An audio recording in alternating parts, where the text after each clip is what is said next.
Greg, there was a further worsening of the situation in Ukraine overnight. Russian forces taking control of the southern Ukrainian city of Kherson and attacks continuing from Russian forces.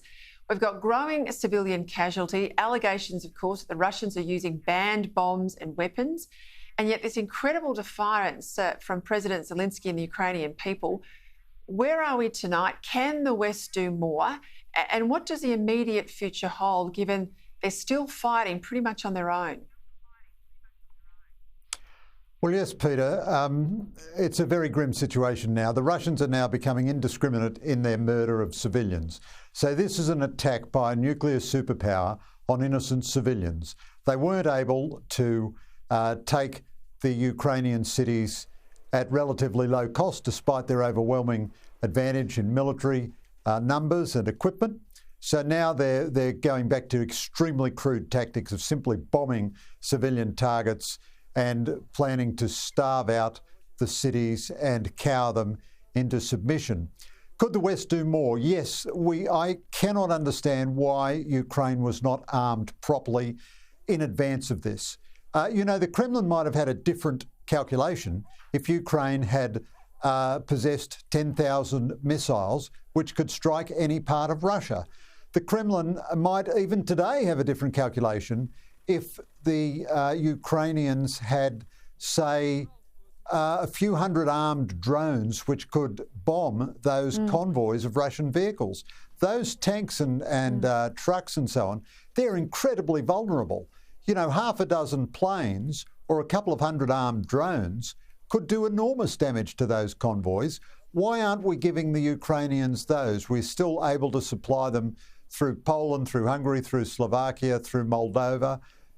So I think there's a sense in which, although our solidarity with the Ukrainians is overwhelming and true and heartfelt, we've only come to the party very late and very little.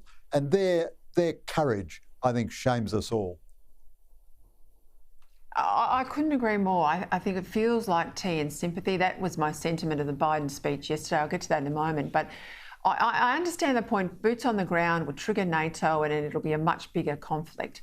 But talk me through why there isn't thought about a UN peacekeeping force or some involvement from the UN. We saw that obviously in the Kosovo conflict in the old Yugoslavia a while back. It feels like the world is hand-wringing over Ukraine, but no one really stepping in. Could the UN do more?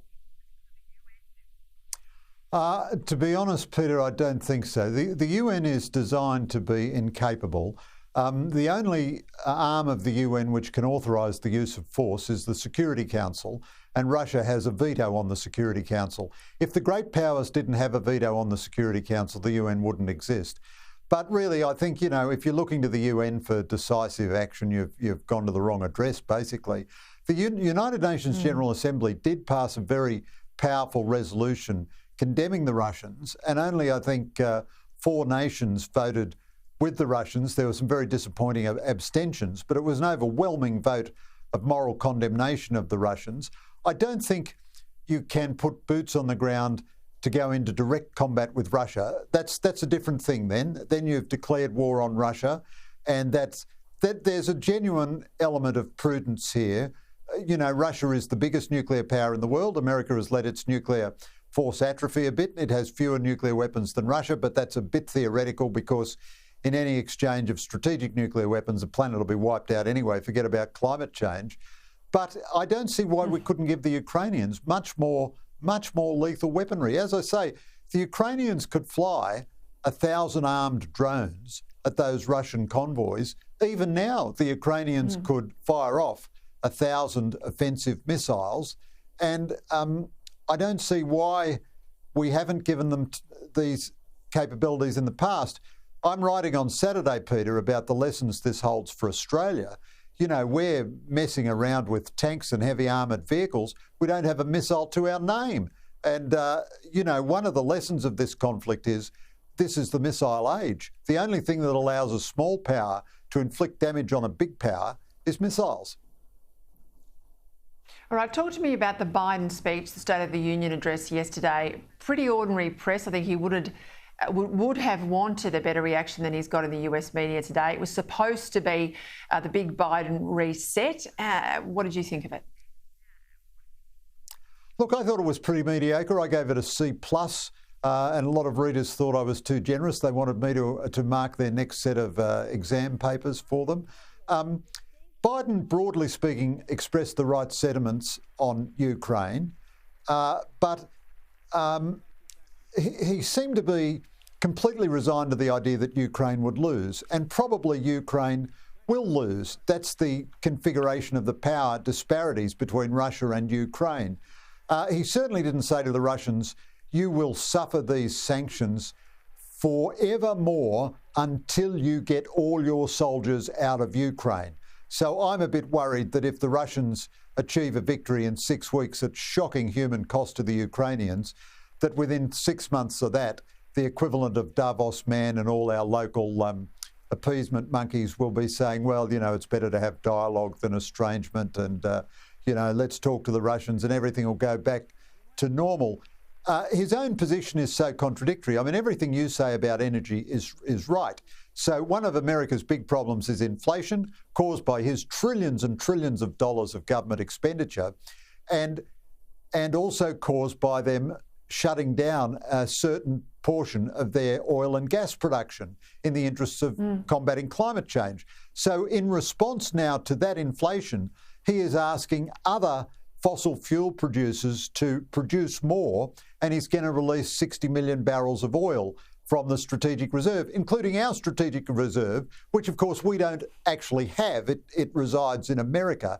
I mean, it's a strategic reserve which is ours, but which for some reason or another hasn't got a visa to reside in Australia. Now, these measures by Biden are completely ineffective. And it's completely contradictory to be asking Saudi Arabia, and indeed until last week Russia, to produce more oil, while at the same time you strangle your own oil production, is a contradiction at the heart of Western strategy.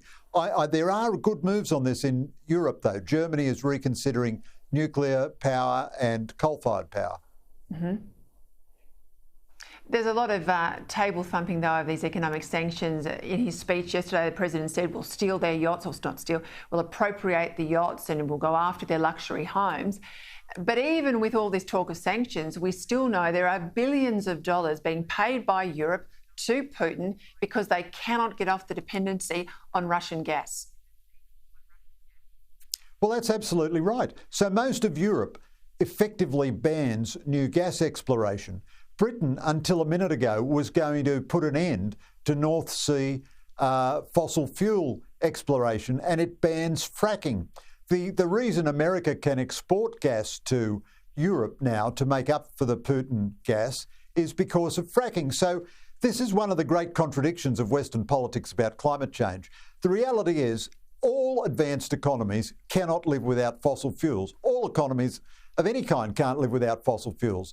So if we destroy our own ability to produce gas and coal and oil, we'll ultimately be dependent on the autocracies who couldn't care less about the environment. Putin and China and Saudi Arabia, they're not constrained by environmental concerns about who's going to, you know, are they producing too much oil? Is it hurting the environment? I mean, imagine if Australia had gone down the green line of killing our gas industry as well as our coal industry.